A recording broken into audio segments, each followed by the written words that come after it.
오늘은 나는 어떤 영성의 소유자인가 라는 것에 대해서 함께 생각하는 시간을 가지도록 하겠습니다. 영성 운동은 기독교 역사에 나타난 다양한 큰 영적 흐름들을 말해주는 것입니다. 그러나 이러한 영성 운동은 신자들의 내면 안에 존재하는 독특한 영적 칼라로 나타나기도 합니다. 엘리야의 여정에 따라서 나타나는 네 가지의 주요 영성들을 함께 살펴보도록 하겠습니다. 자신의 영성 칼라는 어떤 색을 띠고 있는지 살펴보면서 하나님으로부터 받은 사역적 성격들, 달란트들, 은사들도 함께 생각해 보는 것도 좋을 것입니다. 물론 각 개인이 이러한 영성 칼라를 가지고 있을 수도 있지만 특정한 한 공동체가 단일한 색깔의 영성을 추구하는 경우도 많습니다. 사람에 따라서는 이러한 영성 컬러가 두 가지 내지 세 가지 정도 중복되는 경우도 있습니다. 저 같은 경우는 칼멜산 영성과 호렙산 영성이 함께 중복되어 있습니다. 즉 오순절적 영성과 장로교적 말씀의 신학과 영성이 공존한다는 의미입니다. 기본적으로 특별히 강한 한 가지의 영성이 주도적으로 다른 영성들을 이끌어간다고 생각하면 될 것 같습니다. 열왕기상 17장에서 19장에 나타난 그 엘리야의 여정과 여정에 따라서 나타난 그 영성의 세계를 분석해 보면 간단하게 네 가지 색깔의 영성으로 정리할 수가 있습니다. 이것은 가장 기본적인 신자들의 영성 세계로서 그 네 가지 영성은 첫 번째가 칼멜산의 영성, 두 번째가 로뎀나무 밑의 영성, 세 번째가 광야의 영성 또는 동굴의 영성, 네 번째가 호렙산 영성이라고 말씀을 드릴 수가 있습니다. 열왕기상 18장 38절에는 이렇게 기록되어 있습니다. 이에 여호와의 불이 내려 번제물과 나무와 돌과 흙을 태우고 또 도랑에 물을 핥던지라. 저는 이러한 엘리야의 영성을 칼멜산의 영성이라고 이름을 붙여봤습니다. 여기서 칼멜산의 영성의 기본 단어는 성령의 불입니다. 그리고 기본 색은 성령의 불을 상징하는 빨간색으로 표현을 해봤습니다.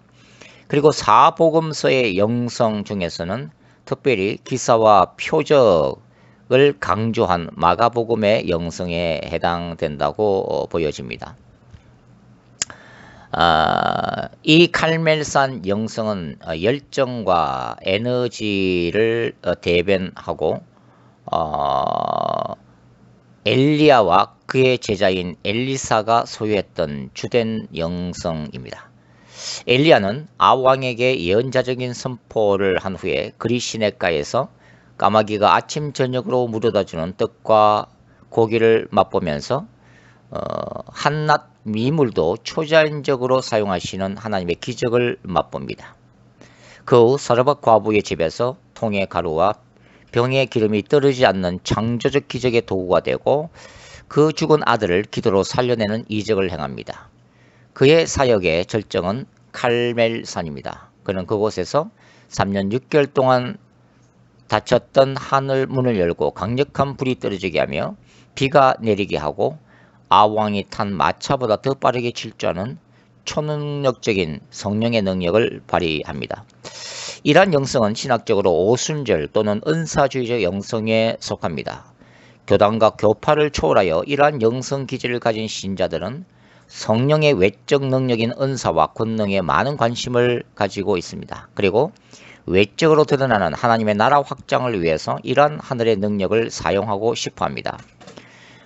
이런 영성을 소유한 신자들은 기사와 표적에 열려 있으면서 강력한 성령사를 추구하는 분들입니다.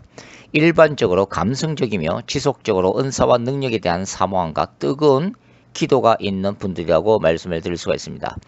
칼멜산 영성의 소유자들이 일반적으로 익숙하며 선호하는 단어들은 다음과 같은 단어들입니다. 즉 부르짖는 통성기도와 명령기도, 사도적이고 선지자적인 사역, 권세 있는 말씀 선포와 명령 기도, 성령의 불의 역사, 보혈의 능력, 하늘의 능력과 권세, 계시적 가르침, 하늘의 문이 열림, 사탄의 견고한 진을 파함, 전략적 영적 전쟁, 예언적 중보 기도, 열린 환상과 입신, 예언과 찬양의 기름 부으심, 종교의 영, 새로운 영적 패러다임, 도시와 열방을 그리스도께로, 마지막 때의 영혼 추수, 그리스도의 재림과 강력한 천사들의 활동, 두정인 영성사역, 강한 하나님의 군대와 거룩한 신부운동, 영적 속박과 영적 파쇄 등등입니다.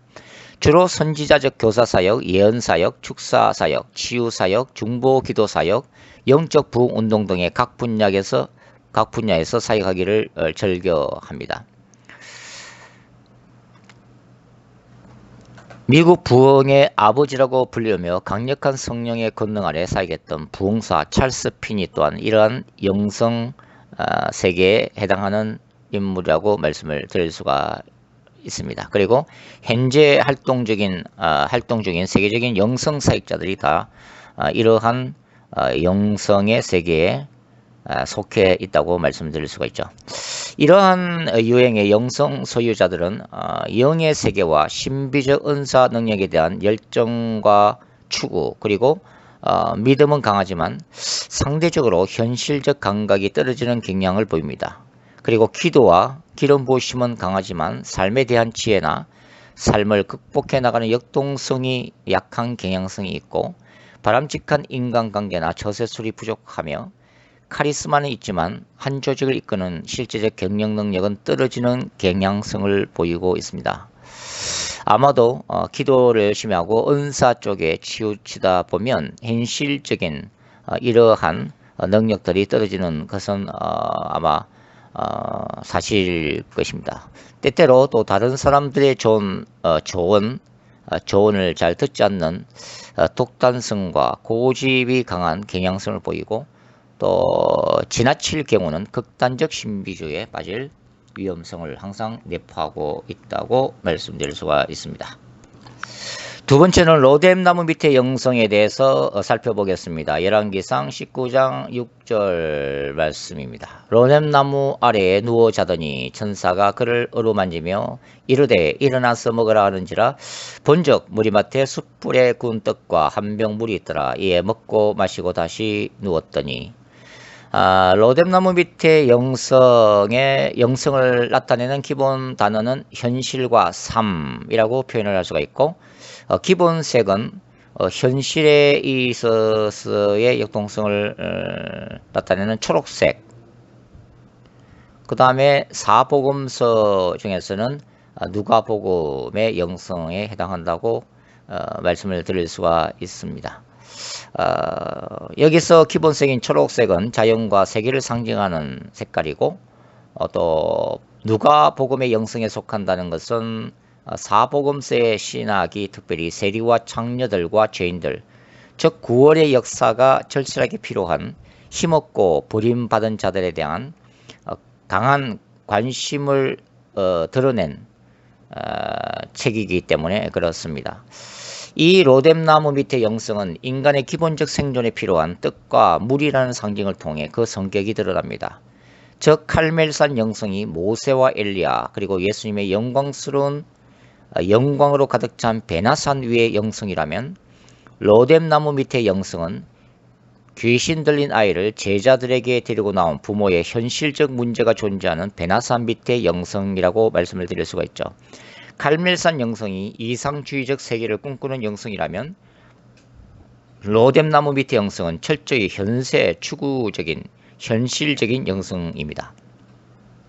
이 로뎀나무 밑의 영성은 크게 두 가지로 분류할 수 있습니다. 첫째는 생활 영성입니다. 리차드 포스트, 유진 피러슨, 그리고 폴 스티븐슨과 같은 영성신학자들의 영성 색깔이 이에 해당합니다. 삶과 가정 그리고 직장에 임한 하나님의 나라를 깨닫고 추구하며 일상적인 평범한 삶 가운데 하나님의 임재를 추구하는 영성입니다.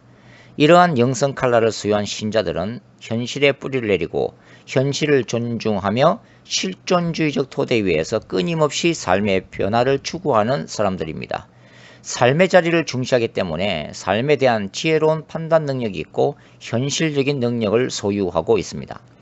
그러나 상대적으로 영의 세계에 대한 관심과 추구 능력이 약하기 때문에 칼멜산 영성을 소유하고 추구하는 신자들에 대하여 지극히 비판적이며 신비주의로 매도하는 경향이 있습니다. 기적이라는 극적인 하나님의 능력으로 현실적 문제를 극복하기보다는 하나님이 주신 이성과 합리적인 판단으로 현실 문제를 해결하고자 하는 경향성을 보입니다. 그리고 치열한 영적 전쟁을 통한 삶의 역동적인 변화보다는 점진적 개선을 통해 현실적 안주와 평안을 누리고자 하는 욕구가 강하다고 볼 수 있습니다. 삶 가운데에서의 조용한 변화를 추구하고 이끄는 다양한 사역에 적합한 영성입니다. 로뎀나무 밑에 영성세계의 두 번째 측면은 정당한 뜻과 물을 확보하기 위한 투쟁적 영성입니다. 이러한 영성을 소유한 신자들은 특히 제국적인 권력 아래에서 부당하게 착취당하는 노동자와 농민에 대한 관심이 뜨겁습니다. 신학적으로는 소위 사회구원과 예언자적 정의를 추구하는 민중신학이나 해방신학에 해당합니다.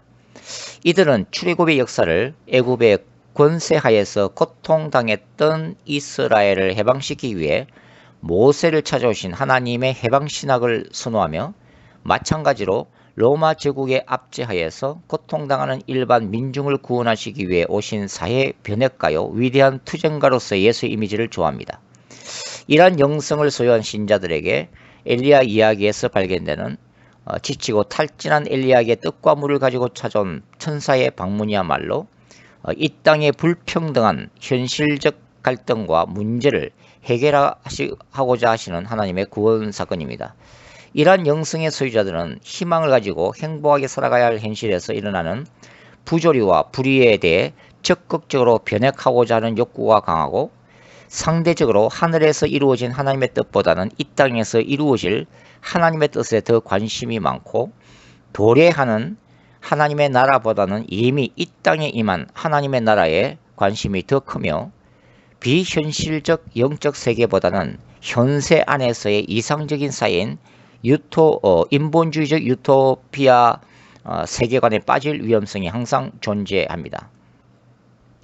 교회 안에 머무는 사역보다는 사회 한복판에서 예언자적 정신을 실천할 수 있는 사회 변화를 위한 다양한 사역이나 홈리스 등 소외당한 계층을 위한 구제 및 긍휼 사역에 적합하다고 할 수 있습니다. 자, 세 번째 영성 칼라는 바로 광야의 영성 또는 동굴의 영성입니다. 열왕기상 19장 8절에서 9절 말씀입니다. 이에 일어나 먹고 마시고 그 음식물의 힘을 의지하여 40주 40야를 가서 하나님의 산 호렙에 이르니라. 엘리야가 그곳 굴에 들어가 거기서 머물더니 이 광야의 영성의 기본 단어는 그리스도를 추구하는 삶을 통해 내면 세계의 성숙을 지향하는 침묵과 자성찰이라고 하는 단어입니다. 침묵과 자성찰. 그리고 기본 색은 순결과 성화를 의미하는 하얀색으로 정해봤습니다.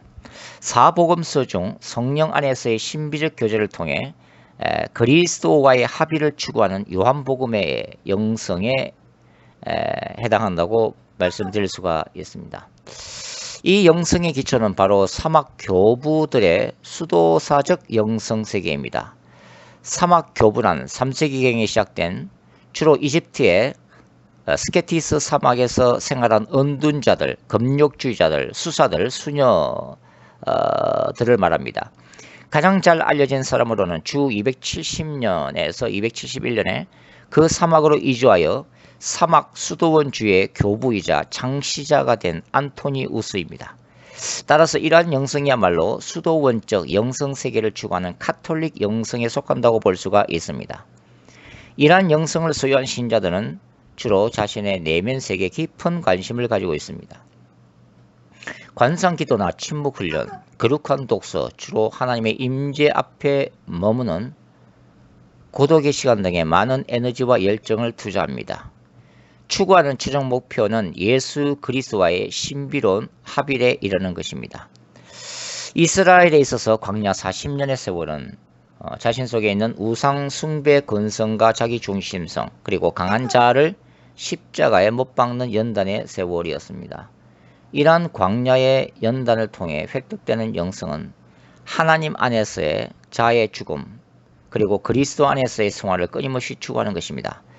광야는 하나님의 도움이 없이는 살아갈 수 없는 지정학적 환경을 가지고 있으므로 절대적으로 하나님만을 의존하게 만들고 가나안 땅이라는 궁극적인 비전을 가지고 나아가는 나그네의 삶, 순례자 영성을 소유하게 만듭니다.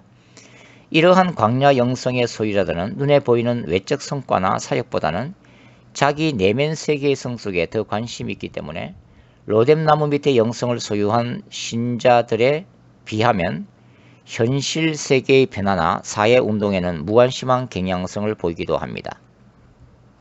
또한 광야 영성을 소유한 신자들은 외적으로 화려한 은사주의적 칼멜산 영성과는 큰 차이가 있고 조용하고 은밀하며 역동성보다는 정중동의 세계를 추구합니다.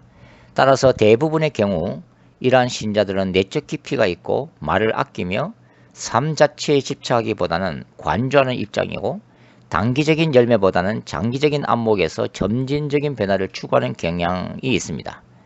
이러한 신자들은 한마디로 도시의 수도사들과 같다고 말씀을 드릴 수가 있습니다.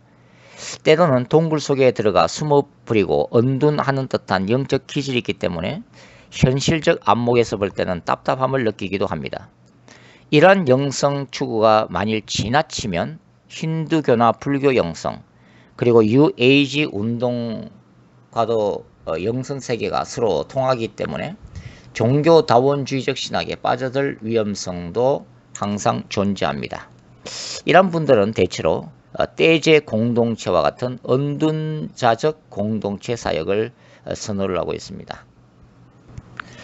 마지막 네 번째의 영성의 세계가 바로 호렙산의 영성입니다. 열왕기상 19장 12절에는 이렇게 기록되어 있습니다. 또 지진 후에 불이 있으나 불 가운데서도 여호와께서 계시지 아니하더니 불 후에 세미한 소리가 있는지라. 호렙산의 영성을 규정하는 기본 단어는 바로 하나님의 말씀과 그 말씀대로 살아가는 경건성에 있습니다. 그래서 말씀과 경건입니다. 그리고 기본색은 하늘의 색깔이며 생명력으로 넘치는 파란색으로 표현할 수가 있습니다. 사복음서 중에서는 모세 오경적 기본 구조를 가지는 마태복음의 영성이 여기에 해당하는데, 마태복음의 영성은 산상수훈으로 대표되는 말씀의 영성과 제자도로 특징 지어지는 제자의 경건성에 있기 때문입니다.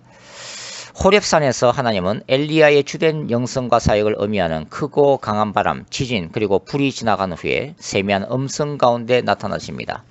이러한 하나님의 현현 방식은 엘리야적 사역을 부인하는 것이 아닌 또 다른 차원의 영성 세계가 존재함을 의미하고 있습니다. 특별히 불 이후에 세미한 음성이 나타나고 있어서 불의 영성으로 대표되는 칼멜산 영성과 대조되는 의미에서의 말씀의 영성이 두드러지고 있습니다. 그러나 이러한 차이점은 서로 반대되는 의미라기보다는 무엇에 더 강조점을 두고 있는가의 차이라고 할 수가 있을 것입니다. 불이라고 하는 외적으로 볼 때 극적이고 두드러지는 능력으로 나타나는 칼멜산의 영성에 비하면 세미한 음성으로 나타나는 호렙산의 영성은 상대적으로 장기간에 걸쳐 빗물이 바위를 뚫듯이 인간을 변화시키는 지속적인 하나님의 능력이라고 할 수 있습니다.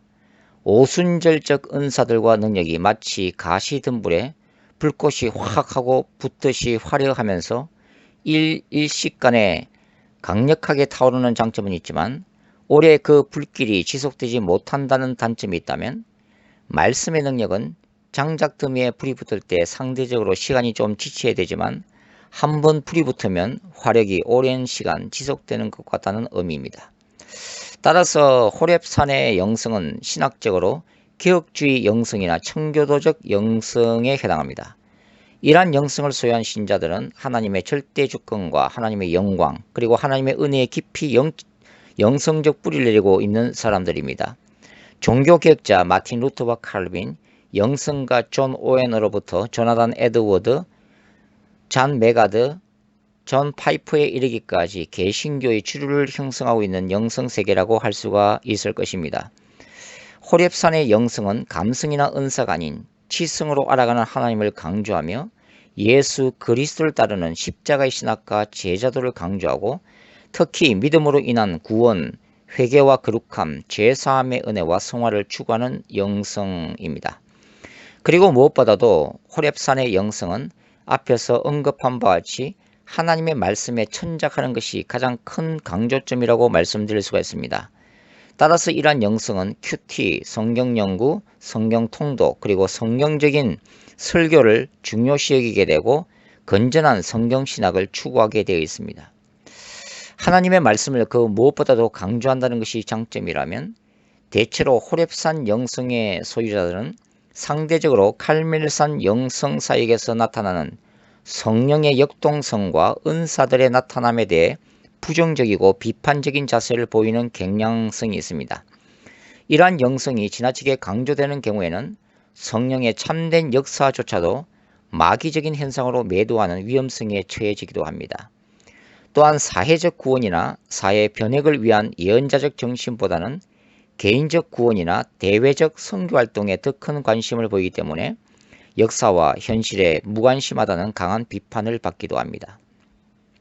지금까지 말씀드린 네 가지 영성은 사람에 따라서 중복적으로 나타나는 경우가 많습니다. 따라서 자신의 영성이 어떤 색깔을 띤 영성인가를 스스로 분석하고 이해하는 것이 필요합니다. 각 신자 영성 세계는 그가 자라난 환경, 소속된 교단과 교회, 영향을 준 주변 인물, 경험한 영적 체험, 접하는 신학에 따라 독특하게 형성된 것입니다. 따라서 다른 사람들의 다양한 영성을 이해할 수 있는 포용력이 요구되고 나와는 다른 사람들과 함께 하나님의 나라를 추구해가는 지혜도 필요할 것입니다. 자신의 영성 세계가 어떤 것인지를 먼저 이해하고 나면 스스로가 추구해야 될 삶의 방향과 사역 스타일도 눈에 보이게 됩니다. 하나님이 주신 독특한 은사와 달란트, 부르심과 사명 또한 자신이 소유한 영성과 결코 무관한 것이 아니기 때문입니다.